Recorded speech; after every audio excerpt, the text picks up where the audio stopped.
Welcome to the Emergency Medicine Cases podcast. I'm your host, Dr. Anton Hellman, bringing you Canada's brightest minds in emergency medicine from EMC Studios in Toronto. EM Cases is part of SREMI, Schwartz-Reisman Emergency Medicine Institute, the nonprofit organization dedicated to improving EM care through research and education. The opinions expressed on this podcast are intended for information and education purposes only and should not be used to diagnose, treat, or prevent any medical condition, nor should they be used as a substitute for medical advice from a qualified practicing physician. We need our hands.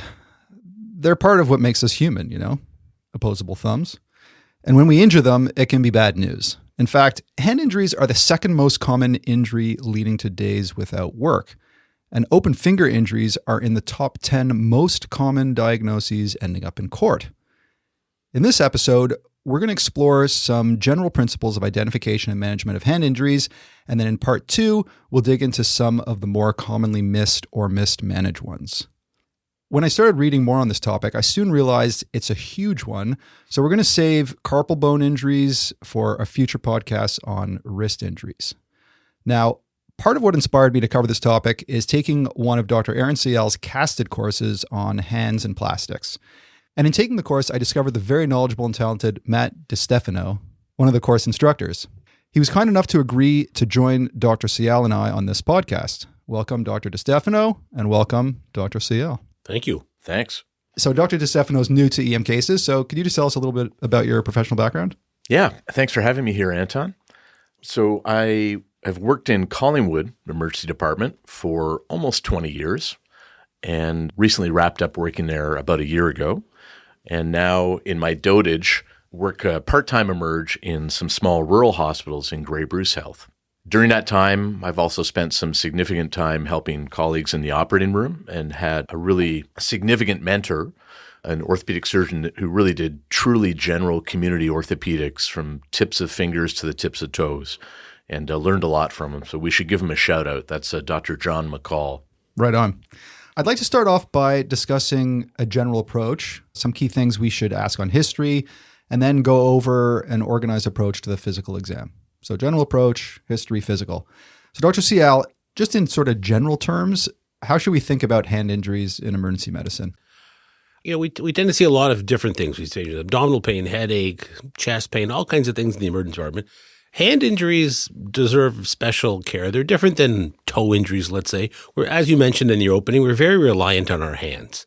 So that's a very important thing. And the hand is a very complex, intricate structure. The hand in the orthopedic world is similar to like the brain in the nervous system. They're very intricate objects, and it doesn't take very much to mess it up when it's such a complex structure. So if someone had a tiny lacunar infarct in their basal ganglia, but it affected their right hand, a very tiny problem can cause a lot of issues for a patient and a lot of dysfunction. And it's quite similar in the hand. A little tiny puncture wound on the flexor side can give you a flexor tenosynovitis. And if it's mismanaged, a patient can have an index finger of their dominant hand that never works normally again. So the same kind of concern for the hand I think we need to have. I'm not saying every patient with a hand injury is a red flag, but I think it needs to be recognized as a yellow flag. Like you just can't really let your guard down when you're looking after patients with hand injuries. So not only are we intimately kind of dependent on our hands, not only is it a really complex structure, but evidence, as you mentioned, it's one of the most common reasons for us to make mistakes, for there to be misdiagnosis, for there to be a lawsuit, there to be a complaint is hand injuries. So clearly there's room to improve. I love that analogy with surgery and brain surgery. So sort of like the general surgeon, sort of the orthopedic surgeon, and the hand surgeon is like the neurosurgeon. I want to talk about some general principles to live by when it comes to hand injuries. So Dr. Sayal beautifully outlined a general way to think about hand injuries. We'll dig into these deeper as we go through the podcast, but what are some key principles when it comes to assessment and management of hand injuries in the emerge? Sure. I think like all MSK medicine, you want to have some big overriding questions and observations for the patient. And in the upper extremity, limb dominance comes to mind, and then vocation and recreation. So what does this person do for work and what do they do for fun? And, if you have a working person, a blue-collar person that's holding tools all day, you may manage a boxer's fracture in that population very differently than someone who's retired and has a non-dominant hand injury. So I think that what they do for work and what they do for recreation, which could include playing a musical instrument, that has a big impact on clinical decisions. It's not just about the anatomy. It's not just about the biomechanics. It's not just about the pathology. You really have to know something about the patient attached to the disease. Got it. So Anton, Arun was talking about how complex the hand is. And I think the adjunct to that is anatomic density. There's a lot going on in a very small space. And I think to the average clinician, that's what becomes challenging about dealing with hand injuries. And the challenge is, frankly, the knowledge of anatomy. And everything you do with a hand starts with knowing the anatomy cold. There's a lot of doubling up. There's a lot of redundancy in your anatomy knowledge in the upper and lower extremity. So you get 2 for 1. If you learn the hand cold, you've also learned the foot. If you learn the forearm, you've learned the lower leg. So I'm selling a little bit the incentive to bone up, on the hand a little bit. And so I think practically, look, we're all busy clinicians. And to be honest, every chest pain case, every non-STEMI, every STEMI that I see, do I go and review uncommon coronary anatomy? Someone that's RCA dominant? No, I don't do that for every single case. But I do some reading around cases on a weekly basis. And I would encourage people to do that with a hand. Every hand case you see, open the Googler and at least review some core anatomy. Get a little bit every time. And as the months go by, you'll know the anatomy cold. So I think that's the foundation as a general principle for managing hand injuries in the emerge. You just got to know the anatomy. Everything else flows from there. Yeah, I have to admit that I'm opening Google quite often still after 20 years of practice. Where does the hood go again? And it is very complex. I want to move on to the history. So those were some great general principles about the hand. And when it comes to history, patients with hand injuries, I think most of us would admit that sometimes we kind of gloss over the history a little bit. We see them with a hand injury. A lot of the time, it just seems obvious that they have a hand injury. So we kind of know generally what the diagnosis is. We were kind of thinking 3 steps ahead already of what we're going to do for them. And sometimes we gloss over the history. And it's so important to take a good history for the hand injury, just like it is with chest pain and every other patient we see in the emergency department. So could you just tell us some of the sort of key historical things that we really should be asking for every patient with a hand injury?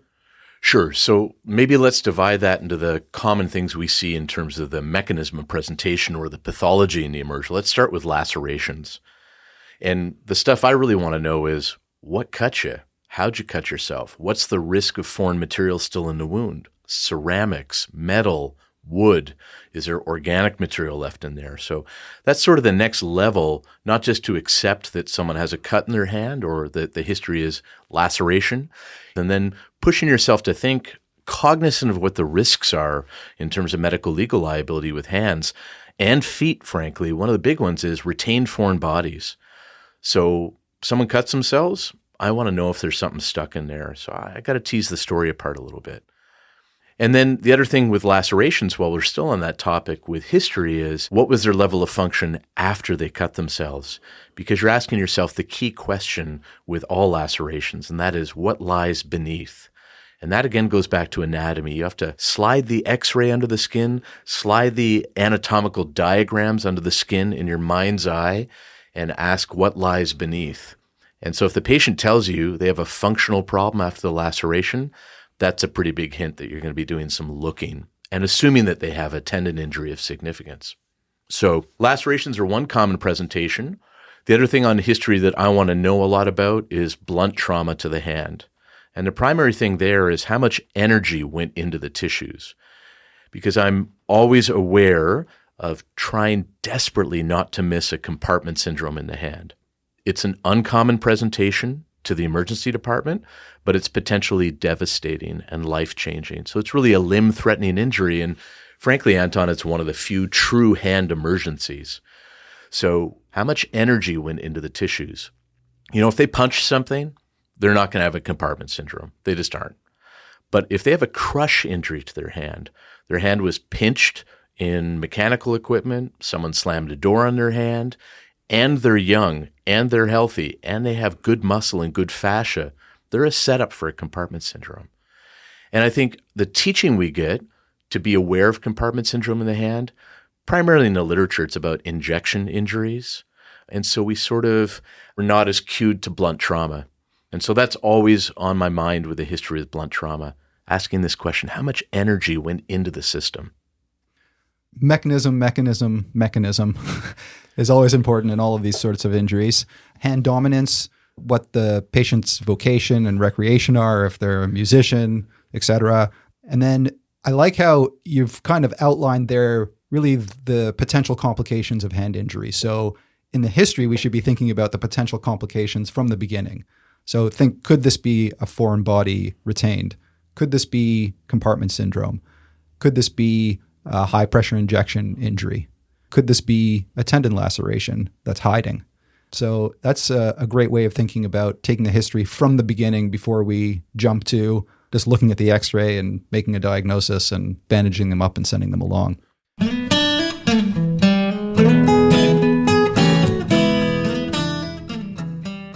So that's history. Let's talk about physical now. With the physical too, sometimes we gloss over things. And I think it's just like we should approach ECGs in a methodical way and have an approach to interpreting our ECGs so that we don't miss anything. So too with the physical examination of the hand. So Dr. Sayal, could you go over for us? I mean, maybe we should break it down. There's the nerves, there's the tendons, there's just your general observation of the hand. What are the key aspects of the physical examination of the hand?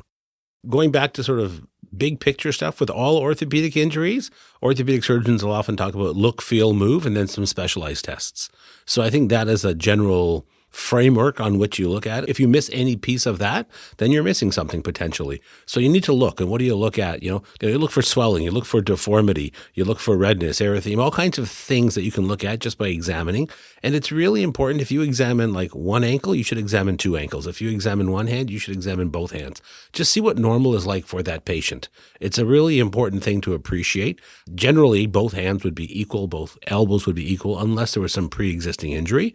But that's also, you tease that out in the history. But it's a really important thing to see what normal's like, because obvious abnormalities we can all pick up by looking at just one extremity. Subtle abnormalities, you need to know what normal is like, and there's a lot of patient-to-patient variability of what normal is like, but there isn't so much intra-variability. Like left usually equals right for most patients. So therefore, it's important to examine the opposite side at the same time. Feel is very important. We have to know where it hurts. These are also guide us, because if someone's injured in a finger, like we shouldn't order a hand x-ray, we should order a finger x-ray. So where they hurt will guide us in terms of the test that we order. It also guides us in terms of how we look at the x-ray. Where is it that we're actually worried about? If you look at a hand x-ray before you know where they actually have pain, it's harder to pick up subtle findings. But if you know it's their index finger at their PIP joint that's sore, you're going to focus a lot of your attention at that part of the x-ray. So being focused in terms of how you examine, seeing where they're sore, and moving is also an important one. Just looking to see what their tendon function is like.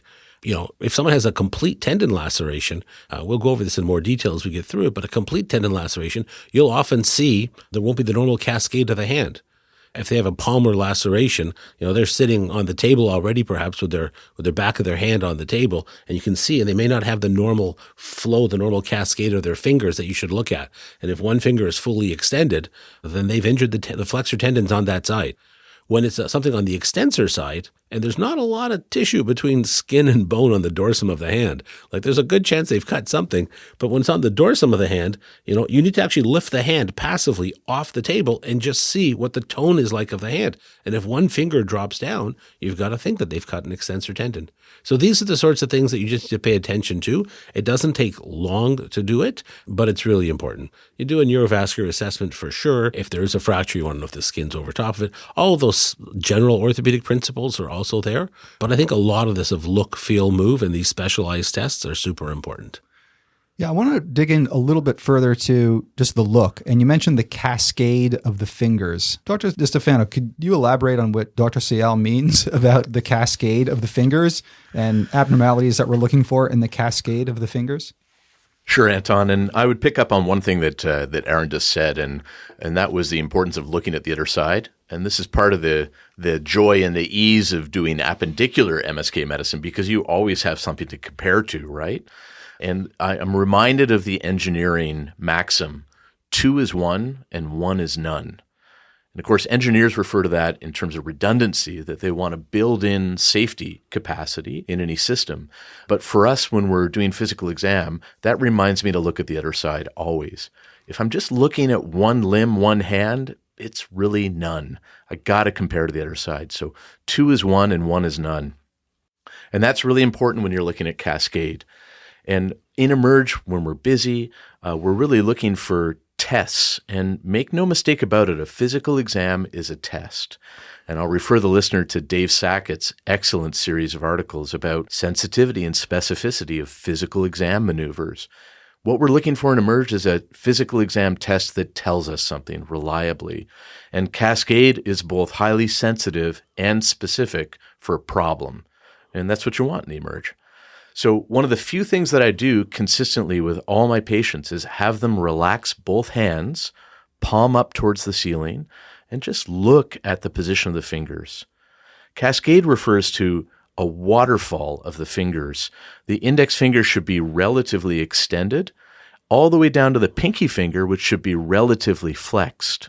So from index to pinky, you have progressively more flexion, and it should look the same on the other hand.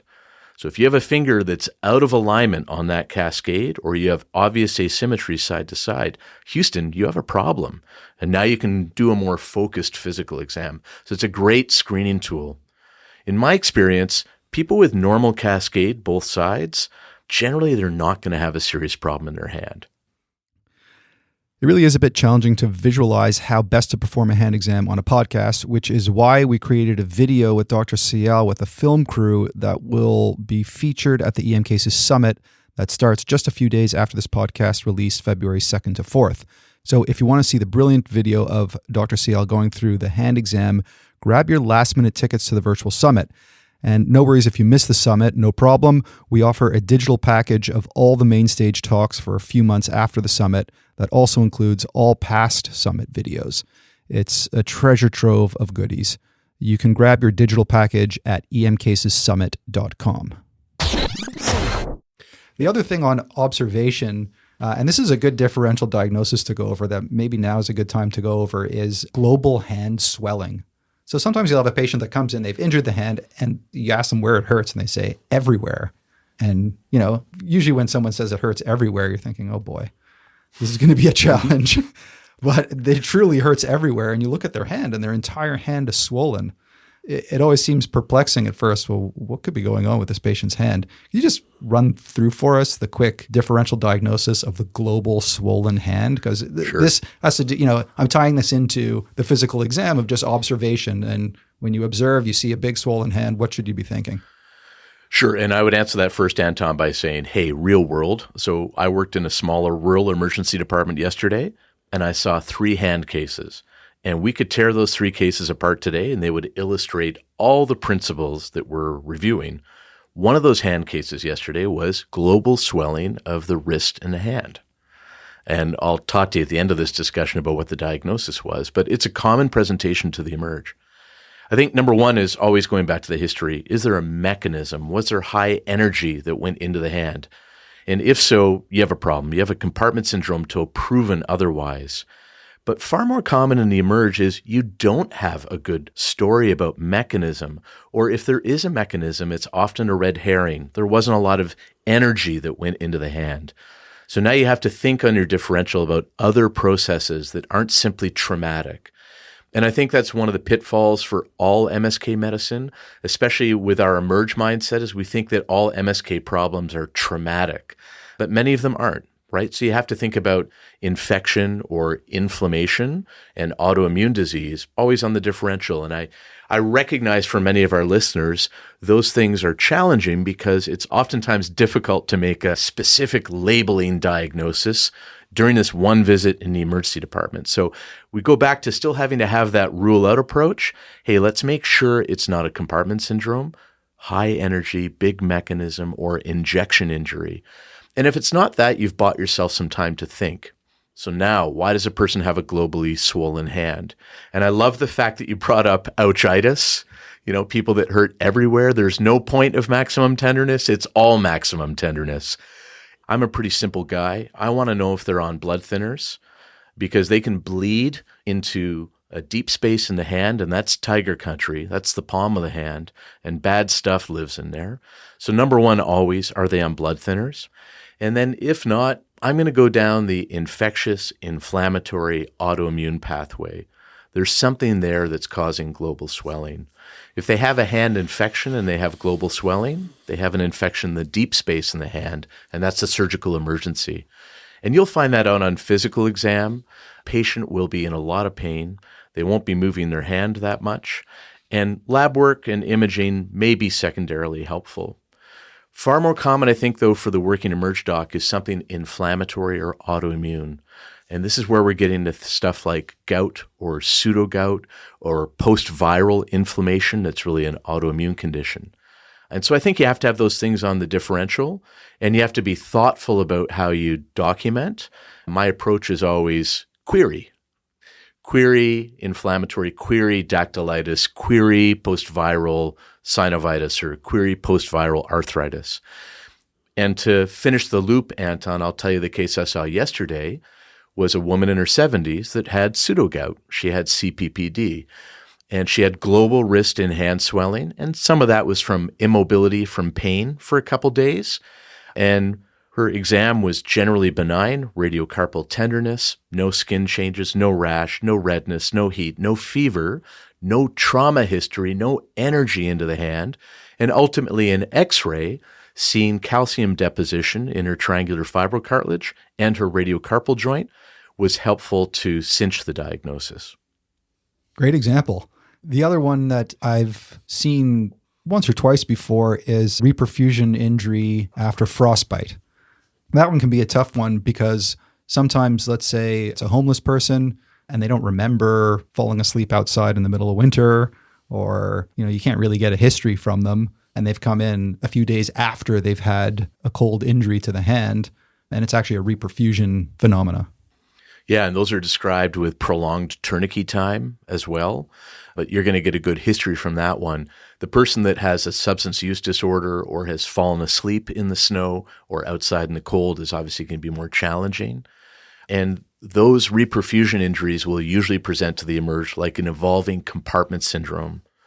So people will have a generally swollen hand. Their soft tissue compartments will be woody and firm, and they'll have crescendo pain. All right. I love that. So the differential diagnosis of the globally swollen hand is a good one.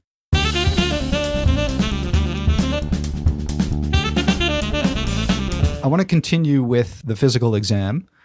Just go over generally just some tricks about the motor exam, sensation, and perfusion. Sure. Depending on where the injury is, you have to, as Matt's saying, where if there's a laceration, that's where you think of what could be cut. If it's a digital nerve, obviously it's a different animal than if it's a cut in the wrist or in the forearm or somewhere else. If it's a closed injury, where did that occur? In the big picture, the three main nerves that feed the hand, the radial nerve, the median nerve, and the ulnar nerve. So for upper extremities, generally, if you want to look for sensation from wrist more proximally as a distal neuroassessment, the first dorsal web space is purely radial nerve. The tip of the second finger on the palmar side is purely median nerve. And the tip of the fifth finger on the palmar side is purely ulnar nerve. There's a lot of patient-to-patient variability of nerves, but those three areas are pretty uniform. That's how you can check radial, ulnar, median nerves in terms of sensation. If it's a digital nerve that's cut, then you need to be more careful with it. The gold standard probably for hand specialists is to do something called two-point discrimination. That's not something that we typically would do in an emergency department. It also varies patient to patient, so compare to the opposite side. But you could do light touch, you could do pinprick, you could break a tongue depressor and just use that as a sharp edge and try to check. And compare to the opposite hand, make sure you always touch an area that's of normal sensation so it's easier for the patient to understand. The three digital nerves that are the most important, keep in mind, the ulnar aspect of the fifth finger, of the baby finger, is very important because that's the part that's down on surfaces. You touch something hot with it. It's a very important digital nerve. And then the two that make the pinch on your thumb and your index finger. So the ulnar side of your thumb and the radial side of your index finger, those digital nerves are particularly important. And just checking sensation would be the way to look for that. In terms of motor, again, from higher up on the extremity, thumbs up is radial nerve, peace sign is ulnar, and power to the people, just making a grip, is one of the ways that you can look for median nerve. But specifically when you get to the hand, the last muscle that's innervated by the ulnar nerve is adductor pollicis. And there's something called Froment's sign, F-R-O-M-E-N-T. And normally what you do is if you wanted to take a piece of paper, let's say, or anything, and hold it between your index finger and your thumb normally would be extended at the IP joint because you have adductor pollicis working. And in Froment's sign, if adductor pollicis is not working, the only way that you can squeeze that space is to use flexor pollicis. And therefore you're flexing, and that's actually not using the ulnar nerve, that's using the median nerve. So therefore, looking for if you have a flexed IP joint to hold that paper between your index and thumb, that's a sign of ulnar nerve dysfunction. All right, so just to review there, the Froment sign, F-R-O-M-E-N-T sign, is the inability to keep the thumb and the index finger straight when they're pinching down on a piece of paper. Right. In Froment's sign, you're actually flexing the IP joint of the thumb in order to pinch because you need the flexors of your thumb, and your adductor is not functioning to do that. So again, compare to the opposite side, see how the patient does it. But generally what you would want to see is you want to see almost like they're running parallel to each other, but if they have to flex their thumb to do it, that's a sign that they have an inability to use adductor pollicis. Okay, and that would be an ulnar nerve. Ulnar nerve, because that's the adductor. When the ulnar nerve comes around in the arc, it's actually the last muscle that's innervated by the ulnar nerve. Got it.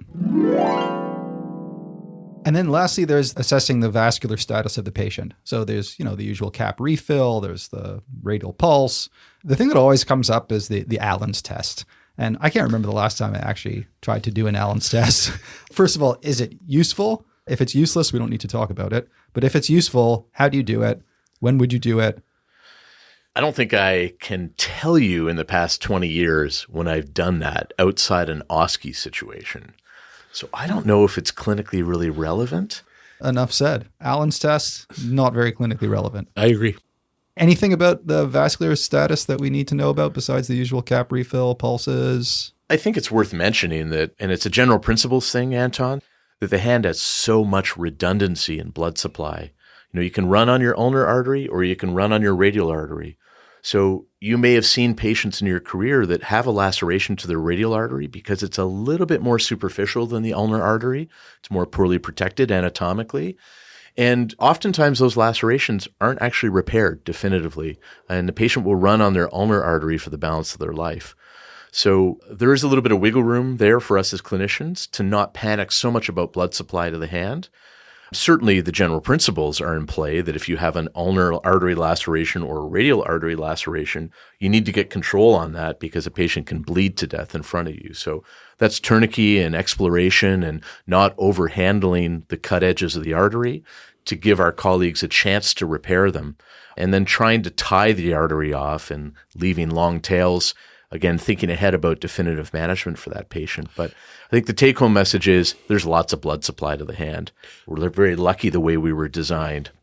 And to Matt's point, the ulnar artery or radial artery are lacerated. It may require a ligation of some sort. But if it's a digital artery in the hand, we would not actually clamp or tie off that in a finger. Compression is really important because a lot of times the nerve and neurovascular bundles, they run together, and you sometimes will clamp a nerve at the same time. So we don't clamp these in the finger, but that's strictly for the major arteries of the radial ulnar artery that Matt was mentioning. Yeah, that's a good clarifying point. We've talked about sensation. We've talked about motor. We've talked about perfusion. The last thing I want to talk about is tendon testing. And I always get mixed up the FDS and the FDP and the PFS and the DFS. And people talk about it in different ways. It gets very confusing. Are you rapping, Anton? Yeah. Run FDS. Yeah. Is there a simple way of remembering how to test for the tendons of the hand? No, I don't think there's a simple way. I think what it takes is effort, as Matt was talking about before, of being intimately aware of the anatomy. And only once you're aware of the anatomy can you then test appropriately. But if you're not aware of the anatomy, like I can't tell you the number of times, and it's got to be hundreds of times, that I've gone over hand anatomy with house staff in the emergency department. Anytime somebody has a laceration, like the what if game, what if they cut their FDS? What if they cut their FDP? What would it look like? And I don't know if the hundreds of times that I've done this, on one hand, I could count the number of people that were able to tell me how to examine it. And these are residents in training who just don't know because they don't understand the anatomy well enough. And I would say it's probably our fault as teachers that we don't teach them well enough. It's not their fault for not learning. They're bright students, of course. But if we don't understand it well enough, we can't even teach it properly. So being intimately aware of the anatomy is super important. On the flexor side, there are paired tendons that run that we all remember, I think, FDS and FDP, flexor digitorum superficialis, flexor digitorum profundus. And you just need to really understand these well to understand how to test them. So essentially, superficialis is the more superficial tendon, profundus is the deeper one. They run over top of each other, parallel to the finger on the flexor side. The superficialis splits. I think I heard Matt say like a snake's tongue, like it splits like a little Y just over the PIP joint, and then it inserts at the base of the middle phalanx. So you almost have to draw this out. Imagine a little Y over the PIP joint, and where the FDS inserts is the base of the middle phalanx. That little opening, now when it's split, FDP, which is underneath, comes underneath FDS, and it runs and it inserts on the base of the distal phalanx. So it runs over the DIP.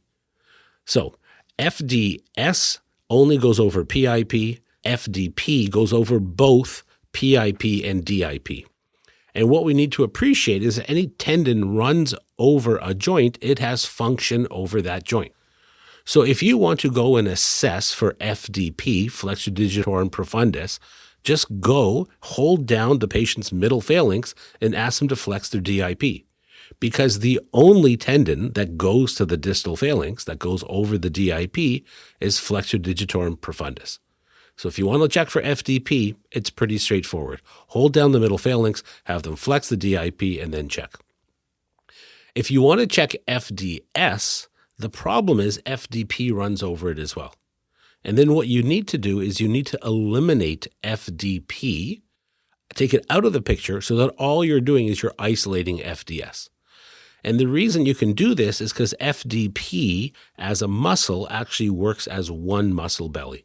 And if you then hold out the other fingers, the three of the fingers, then FDP is basically knocked out. But FDS, flexor digitorum superficialis, works as four individual muscles. So this is why you knock out FDP, but you don't knock out FDS. So if you took someone and you wanted to check their middle finger, let's say, if you want to check FDS, you have to hold the index, the ring, and the fifth finger, the baby finger, hold them out into extension. You ask the patient then to flex their middle finger, and they won't have any ability to flex the DIP because profundus is eliminated. Because when you eliminate 3/4 of profundus, you eliminate the 4th quarter. But they can flex their PIP because FDS is working. So it's a little challenging. You've got to go through this multiple times. You really have to understand it well. But in order to isolate FDS, you have to eliminate FDP. If you want to examine FDP, just go to the DIP joint. That's a bit of an overview on the flexor side. A couple of caveats. For about 15% of people, they have an independent FDP to their index finger. Not all four work together. That's a little caveat. And a small percentage of people, 8 or 10%, don't have FDS to their fifth finger. So there are variations of what anatomy is supposed to be like. I've been burned by that one before. I was like, oh, they've taken out their FDS on their pinky, and I forgot to compare to the other side. And I didn't realize that plastic surgeon told me that they don't have an FDS on either side, that they were born that way. So that's a good little caveat. One other thing I'll also warn, when you're testing these tendons, another important thing, to look at cascade. If the cascade is off, like if it's, they got a complete tendon laceration. But if they have a partial tendon laceration, they might still be able to move. If it's 95% cut, it's way easier for someone to repair the edges if the two ends are still connected to each other. But if we right away, the first thing we do, we refund them, do resisted testing with a lot of tension, you can tear the last 5% just by testing too aggressively. So what you need to do is you need to almost grade how you do this. Let them just check their function without any resistance. Then put light resistance, and then if they pass that, then you can quickly move up and put a reasonable amount of resistance against it. But do it in a graded fashion. If you just refund it right away from the beginning, you could potentially snap a partially cut laceration, and then it's much more challenging for the surgeon, much more challenging for the patient, much more problematic in terms of the repair. So it needs to be a little more gradual in how we test it. If they have pain with resisted testing, that's the clinical clue for a potential partial tendon laceration. If they also have pain with the resisted testing, it goes back to Matt's previous point. Maybe they got a foreign body in there, and that's getting irritated when they're using it. So these are the couple of things that should come to mind if they have pain with the resisted testing. What a great pearl there. I mean, I've always wondered, I'm always worried about potentially snapping a 95% tendon laceration, but just simply doing a graded exam is a great pearl. I want to talk a little bit more about tendon lacerations and the big problem that seems to come up with almost every tendon laceration. I mean, I can't remember the last tendon laceration that's perfectly obvious on first inspection of the patient's laceration. They inevitably crawl up into some deep, dark space somewhere where you just can't see the end of the tendon and you're not sure, should the tendon be there? Any tips on how to examine for that tendon that kind of should be there, but you can't see it, and trying to find that end, and how to overcome that challenge of the hiding tendon? And Anton, that is partially based on the zone of the injury. And so without nerding out and getting into zones on the hand, again, we can Google this kind of stuff. The principle is the more proximal the laceration, and by proximal I mean the more you're approaching the wrist and the distal forearm, the more likely a tendon's going to get retracted when it's completely cut. And what's the reason? Well, it goes back to anatomy again. The more distal the cut, then the more likely it is that the proximal stump of the tendon is actually attached by little bits of webbing. And some of that webbing is attached to the tendon by virtue of the sheath that's around it. And some of the webbing is a little bit more macro, if you will. There's junctional tendons on the extensor surface that attach one tendon to another, side to side. And that's sort of nature's protection. If you were to lacerate a tendon, you would still be left with some degree of function. And those junctional tendons would help keep the cut ends of the tendon relatively close, such that there would be some potential that you would scar and heal. So take-home message, the more distal, you're really not likely to have a lot of retraction. The more proximal, that's where you need to worry. Now, you asked, practically speaking, how can I go fetch? And the tool in choice is having a straight set of mosquitoes. And you need to, A, know the anatomy, B, have good light and exposure and a helper, someone that can retract, and then you go fishing. You go fishing proximally almost always. That's the retracted side, because that's on the muscular side. And you go fishing with straight mosquitoes, and you go down the hole and try and find the end of the tendon. And guess what? There's no magic to this. That's what happens in the operating room. So you might as well try in the emergency department. And even if you may not be the person fixing this, if you can go find the tendon, grab the end gently, pull it out, and tag it with a suture, it makes life much easier for everyone in the operating room. A couple of tips if you want to take some really simple pieces of equipment to work with you, just buy one of those little headlamps at like a dollar store and you'll have great lighting. You can actually just buy some like mag glasses, like whatever, readers that just, even if you have good eyesight, just having a little, they're like really cheap loupes, right? Like I don't need glasses even at my age, but I still put those on sometimes when I'm sewing and it just magnifies everything. It makes it easier. And if you're by yourself and you don't have somebody else to help you retract, once the finger's frozen, you can just put a couple of tacking stitches above and beyond, and you can use them as little retractors that just give you space to look down into a field as well. So having good view is really important, and having the loops, having a headlamp, and having little tacking stitches makes it easier for you to see all this. I can just hear the POCUS keeners saying, oh, why don't you just throw a point-of-care ultrasound on there and you can see the tendon. What's your opinion on the role of POCUS for finding tendons? So I think always it's operator dependent. So how skilled is the person holding the ultrasound probe? And if you're asking about me, the answer is not very. But I think if it's in your bag of tricks and you're comfortable with it and you use a high frequency probe, over the forearm and the wrist, you can use gel. But if you're using a high frequency probe on the hand, a nice trick is to put it in a bucket of water and you'll see a little bit better that way. Don't sell short the physical exam. That if you sit there and somebody has a jersey finger, if you palpate and they're actually tender over the middle aspect of their, let's say, proximal phalanx, that's the stump you're probably feeling. That's how far back it's retracted. So you can actually palpate along and sometimes feel where the stump end is. So don't give that up as an option as well. I wouldn't hang my hat on it necessarily, but it is somewhat predictive. I want to talk a little bit more about compartments. And we're still on the broader topic of physical exam, and it just shows how important the physical exam is for hand injuries. But my understanding is that there's 10 compartments in the hand. We already talked a little bit about global hand swelling, and the first thing you should think about is compartment syndrome with global hand swelling. But it's not always going to be global hand swelling that you get compartment syndrome in. Can you just tell us a little bit about how to approach the physical exam when it comes to the compartments and testing to see whether there may be a compartment syndrome? Sure. So you got to know where the compartments are. You can Googleize this stuff again. 7 of the 10 muscular compartments, and I'm being picky about saying muscular or fascial compartments because, Anton, you mentioned 10. There are 10 muscular compartments in the hand, but there's really an extra one we should think about. So 7 out of the 10 muscular compartments are interossei. You have 4 dorsal and 3 volar. And those muscles are small, and we know they live between the metacarpals.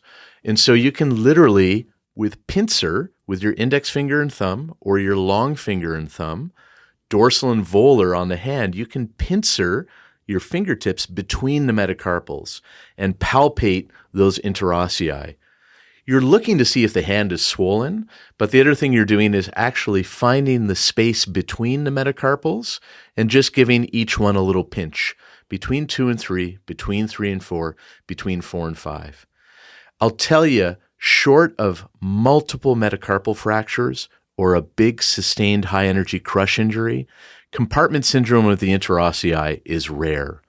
Where you should be cued to it is an X-ray where someone has multiple midshaft metacarpal fractures. They are highly likely to have a compartment syndrome of the hand that involves the interossei. Where we should probably spend more time as emerge docs is evaluating the thenar compartment, the hypothenar compartment, and the thumb adductor compartment, because those are bigger muscles, bigger compartments, more superficial, and more likely to get injured in high-energy mechanisms. So those are the 3 compartments we should really be examining consistently. Again, thenar, thumb adductor, and hypothenar. And then that last compartment I talked about, it's not a fascial compartment. It's not a muscular compartment. It's the carpal tunnel, and that's a closed space. So I always think 10 plus 1, 10 muscular compartments, and then the carpal tunnel. And you may think, oh, how's the carpal tunnel going to get full of something? How's it going to get a compartment syndrome? Well, the most common reason for compartment syndrome in the carpal tunnel, so an acute carpal tunnel syndrome, if you like, is a distal radius fracture. A distal radius fracture, particularly one that's comminuted, is going to bleed a lot, and that blood's going to fill the carpal tunnel. I don't think a lot of emerge docs know that 10 to 15% of distal radius fractures are complicated by a carpal tunnel syndrome of some degree. So if you think you haven't seen this problem, I can tell you you have. You just haven't recognized it. All right. That's some amazing stuff about the compartments of the hand that I have to admit I don't think about too often. But just to review there, I guess the simple way of doing it is press on the thenar eminence. It should be nice and soft. If it's not, maybe you should worry about compartment syndrome there. Press on the hypothenar eminence. Again, if it's not soft, maybe compartment syndrome there. First web space should be nice and soft. And then the interosseous muscles, use your pincer grasp, put your thumb in their palm and your index finger where the metacarpals are, and just go in between the metacarpals and feel if they're full and rock solid, because that would be worrisome for compartment syndrome. You got it. And remember, 2 is 1 and 1 is none. So compare to the other hand. And then there's the general hand swelling where they can have compartment syndrome in multiple compartments, I assume. And the one thing that I've read about, they call the intrinsic minus position. So I want to just go back a little bit to just general observation. Looking at the hand when it comes to compartment syndrome is if you see a hand in intrinsic minus position, then you should be worried about compartment syndrome. So can you just review for us what intrinsic minus position is and why the patient would be in intrinsic minus with a compartment syndrome? Sure. In common parlance, intrinsic minus is a claw hand. So it looks like someone with a claw. And I think for most of us during our training, we would think about someone that's had an ischemic contracture of the forearm, like a Volkmann's contracture, or if I'm going to be nerdy and shout out to South America, Finicetto's contracture. Finicetto described the same thing as Volkmann, but because we're Eurocentric in our training, we forget about South America. So a contracture, a compartment syndrome in the forearm that's not caught, that leads to death of muscle and or nerve, can give you a claw hand, and that's an intrinsic minus hand.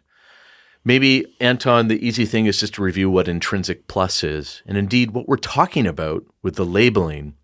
Intrinsic means that your intrinsic muscles are working, one in particular, and that's the lumbricals.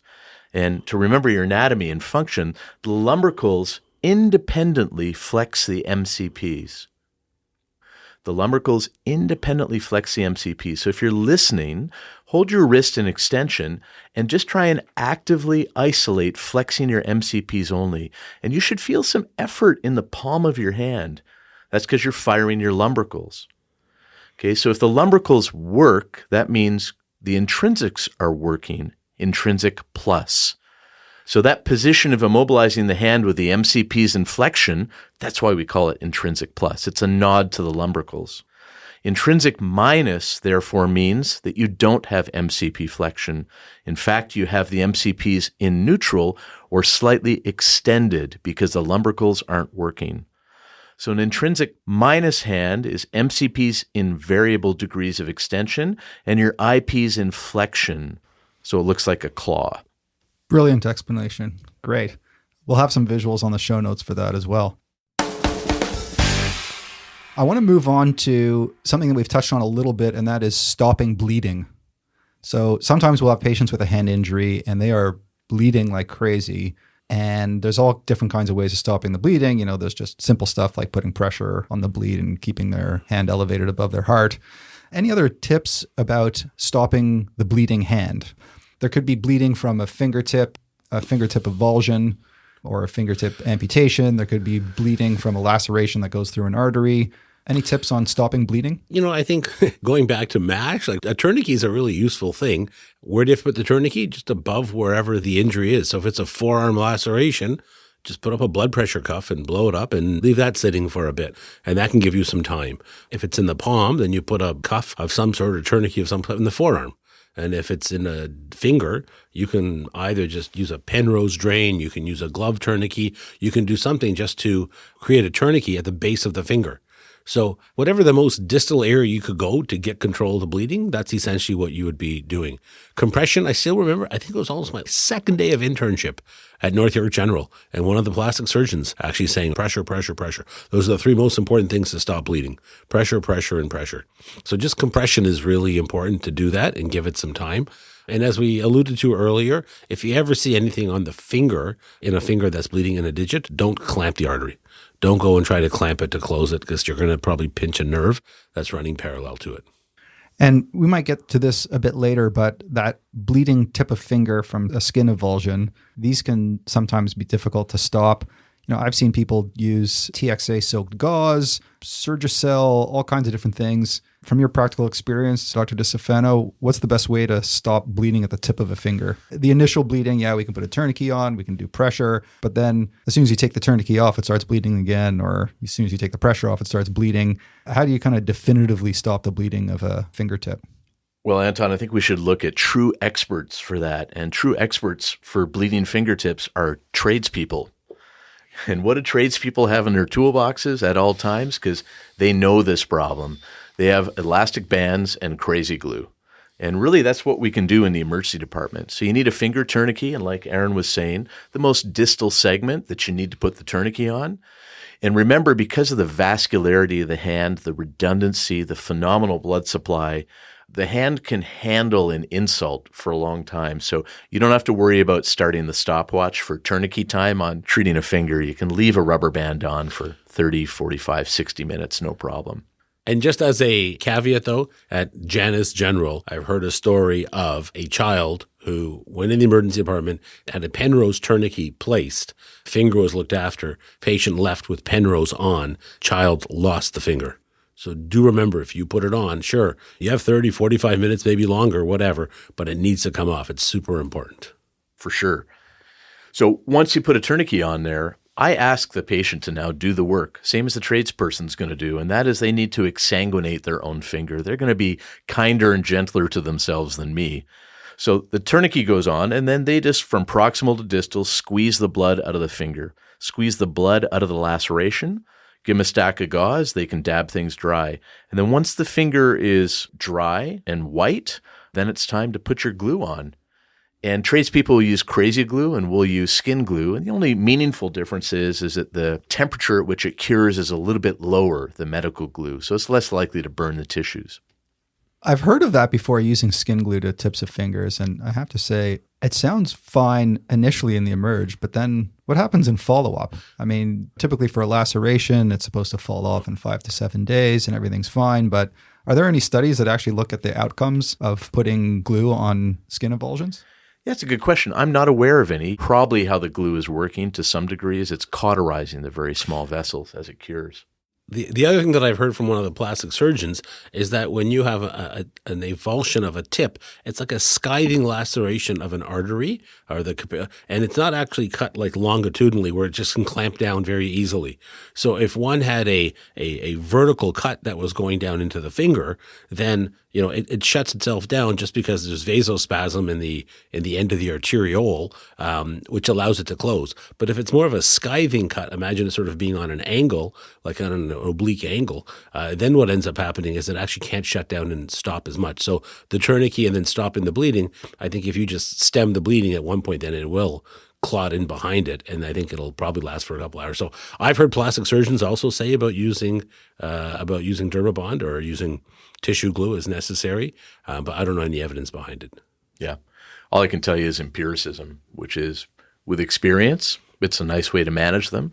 I do, though, Anton, I put a dressing on all these people. All right, so that's a little bit about stopping bleeding. The other question that always comes up is analgesia. So how to take away the pain from a patient who's had a hand injury.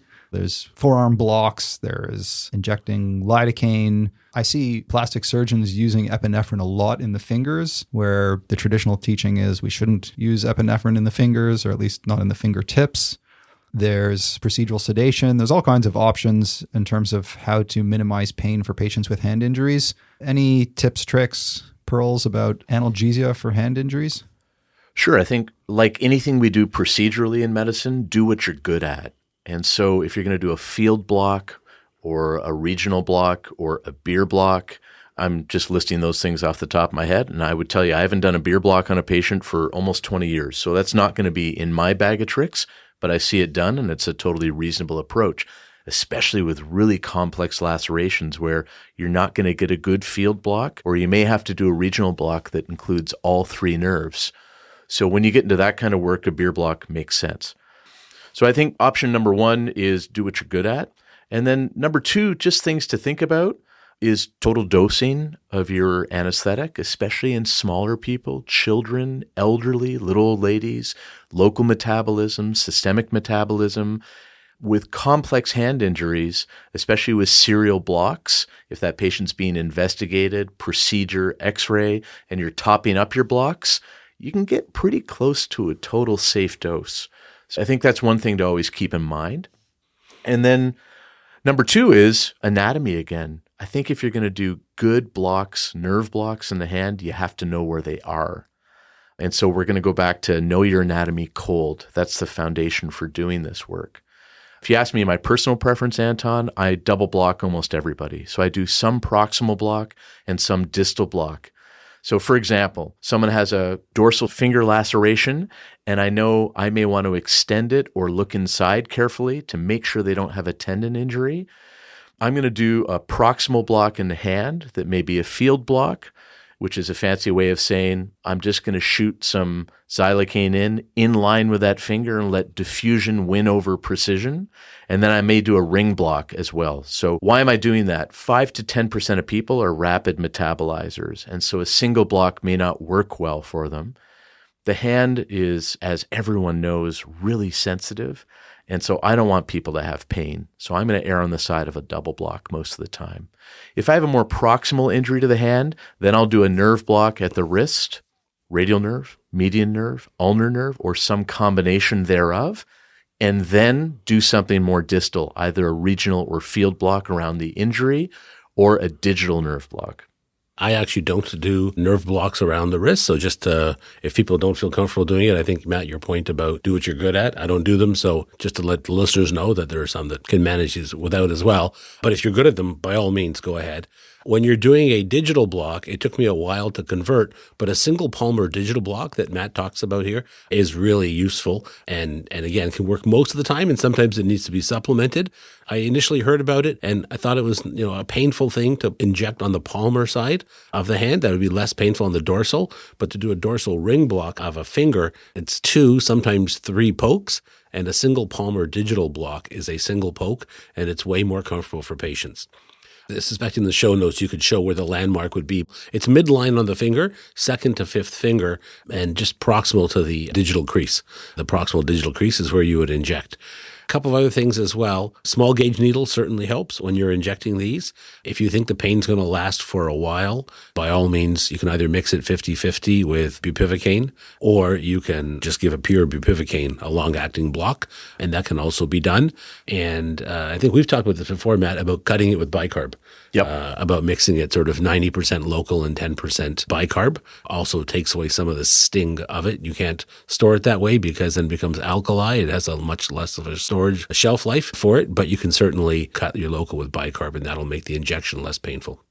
Amazing. We've just hit on so many pearls. I'm going to have to review this all to remember them all. That's great.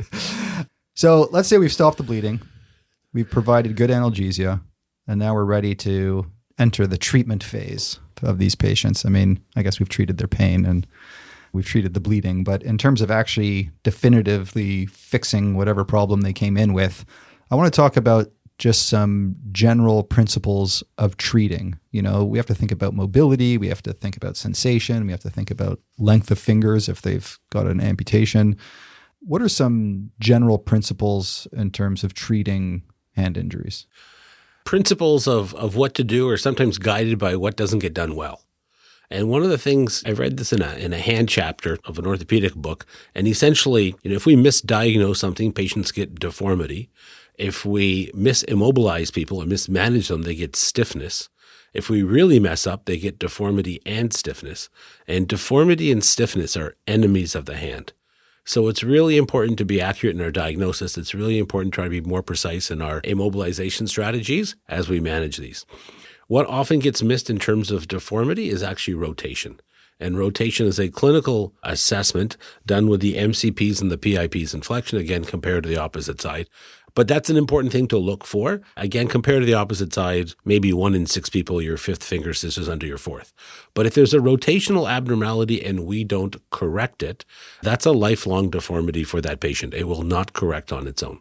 It's often there and it's often missed. When we immobilize a hand, the principle of immobilizing the hand is the MCP should be in relative flexion and the IP should be in relative extension. Not strictly 90 degrees and 180 at MCP and IPs respectively, but relative flexion and relative extension. And what this does is this allows the soft tissues to be at maximum length. This is called the position of safe immobilization. POSI, P-O-S-I is the acronym for it. If we memorize it, we're more likely to err in how we manage patients. And what the issue being is that we want the soft tissues out to maximum length. If they're immobilized in maximum length, they can then relax to give range of motion. But if we leave them immobilized in a position where there's some slack in the soft tissues, it'll contract over time. And if it contracts, that leads to stiffness. So it's very important when we immobilize MCPs, almost always MCP should be immobilized in flexion and IP should be immobilized in extension. And that little sort of clay shovelers or that little snake head or however you want to look at it, like a little cobra hand, however you want to look at it, you should look at your hand, put your wrists in extension, MCPs in relative flexion, IPs in extension, and that's the position you want to immobilize a hand in. So these are really important principles from just a positioning point of view. So let's just talk about some more general approaches or general principles to have in your head when you're dealing with hand injuries. And so often what we see in the emerge are lacerations and often fingertip amputations, right? So I always keep 4 things in mind when I'm looking at someone's hand and I'm thinking, okay, length, number 1, durability, number 2, sensation, number 3, and then function. And what do I mean by function in my head? I mean range of motion. Because those 4 things that's really what the finger does, what the hand does. It's a way for us to experience the world, to sense the world, to work, to touch, to feel. And I think it's only when you've had a significant injury to your hand or you spend time with a patient that's had one, that you realize how much can be lost even when you impact just one of those things that I listed. So when I treat a hand or I treat a finger, I'm trying to maintain at least 3 out of 4 of those things when I'm making clinical decisions. And once a patient's lost 2 out of 4 of those things, you're getting close to a finger that's not going to work very well for the rest of their life. In this case, Anton, we're not even talking about anatomy. I'm not naming a bone or a tendon, but I'm talking about the bigger picture, 50,000-foot stuff about what makes a hand work. You talked about length, sensation, durability, and range of motion. So could you just elaborate on those, what you mean? Sure. So length is a pretty self-explanatory one, but it comes into decision-making about amputations. And this may be something that your listeners are comfortable doing. They're compelled to do by virtue of being rural and remote, low resource environment. Maybe you don't have hand surgeons handy, and you're going to be the definitive person managing this amputation. If you can, try and leave the amputation as long as possible. There's sometimes a push to shorten bone, to shorten a finger, to bring an amputation back down to the next proximal joint.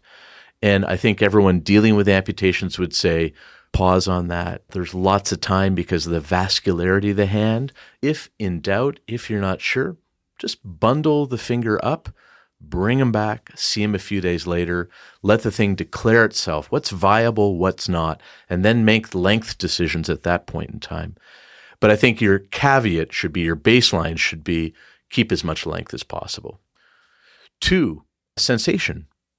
A fingertip that looks nice, is out to length, and is covered in durable skin doesn't work very well if you can't feel anything. So I think we have to be conscious of the potential for nerve injuries more proximally in the finger or hand with any and all lacerations. And our job may not be to fix a nerve laceration, but it may be to appreciate that one is present. And so that comes back to physical exam, like Arun was talking about. Specifically, before you put local anesthetic in a patient that has a laceration anywhere in the hand, make sure you check both the radial and ulnar surface of the fingertip to let you and the patient know that the nerve running down each side of the finger is intact. It's in continuity. I mentioned durability, and that's really talking about the quality of skin that the finger has. We all know from looking at the dorsum of our hand that the skin there is really thin, and the volar surface of the hand, the skin is thicker. And that's the working side of the hand, right? The volar surface of the hand. So when it comes to treating wounds or lacerations on the working side of the hand, the volar side of the hand, you want the tissue that's going to heal to be durable. And that's really something that I'm commenting around skin grafts. And some of your listeners who may be working in rural and remote environments may be doing skin grafting. And I would tell you, certainly the literature and my personal practice would be to default to letting the working side of the hand, the volar side of the hand, let it heal by secondary intention, because nature will take care of replacing that defect with durable skin. If you're tempted to graft a volar defect, just stop and ask yourself, how big is that defect? If it's the size of a dime or smaller, you can, with great confidence, leave it alone. It'll heal. If it gets to the size of a nickel or a quarter, you may want to involve specialty care, but even many of those will heal fine. Just pause before you start thinking about grafting those defects, because you're going to create skin there that's not particularly durable. So we've talked about length, we've talked about sensation, we've talked about durability, and I'm leaving maybe the most important one for emergency physicians last, and that's preserving range of motion. And where we hurt people is by splinting them. It's generally not their injury that's going to hurt them. It's us with good intention trying to help them, splinting them in the wrong position and or splinting them for too long. So one of my favorite reminder phrases is splint judiciously and splint like a minimalist. What do I mean by judicious? Think carefully about the injury you're treating. Do they really need a splint? And if in doubt, you're going to be conservative and splint them, then be a minimalist. Make sure they're seen within single-digit days.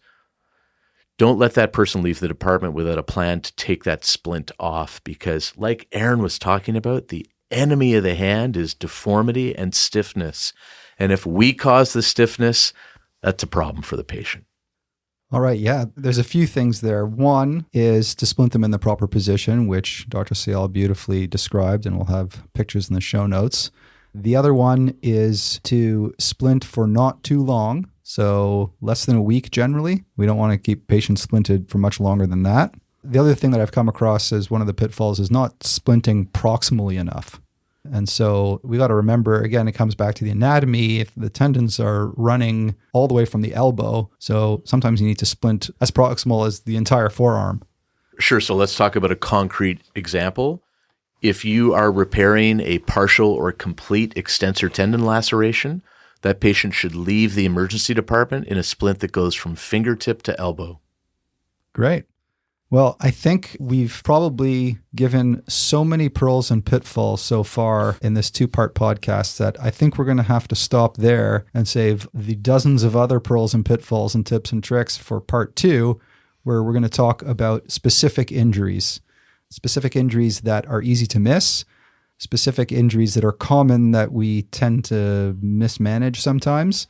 And we'll just go through a quick list in part 2. So thank you very much, both of you gentlemen, for your expertise and our general approach to hand emergencies.